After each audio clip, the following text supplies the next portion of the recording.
हम दोनों भाई आप सबके चरण छू के प्रणाम कर रहे हैं कि आप लोगों ने गाना बालाजी रिकॉर्ड का लागे लू जहर को 100 मिलियन से ज़्यादा क्रॉस करा दिया।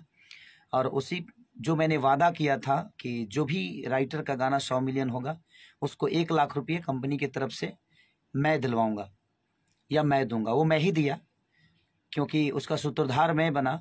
और इनकी ज़रूरत की भी हर वो चीज़ मैं करता ही रहता हूँ और आजीवन करता रहूँगा क्योंकि ये बच्चे मेरे लिए सोचते हैं। तो आज़ाद को 1 लाख रुपए का चेक आज से 4 दिन पहले मिला। आज से 4 दिन पहले 1 लाख रुपए का चेक इनको मिल गया। तो ऐसे ही प्यार, और मैं सारे राइटरों से फिर से मैं रिक्वेस्ट करता हूँ कि आप लोग बेहतर सोचिए। 10 लिखने की ज़रूरत नहीं है, 2 ही लिखिए, लेकिन बेहतर लिखिए ताकि आप लोगों को वो चीज़ें मिलें। और बहुत जल्दी एक और लड़के को मैं 50,000 रुपये उसको गया है, 50,000 रुपया और कंपनी की तरफ से जाएगा। और विशाल को भी 1 लाख रुपया का चेक मिल गया है।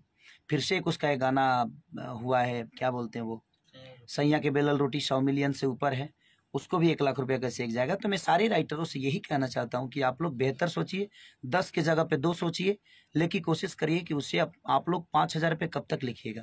मेरा कहना यही है। तो आप बेहतर सोच के आइए, बेहतर करिए ताकि वो मार्केट में भी लोगों को अच्छा इंजॉय करा सके, जनता का दिल जीत सके और आपका भी परिवार बेहतर तरीके से चल सके। Thank you so much, love you.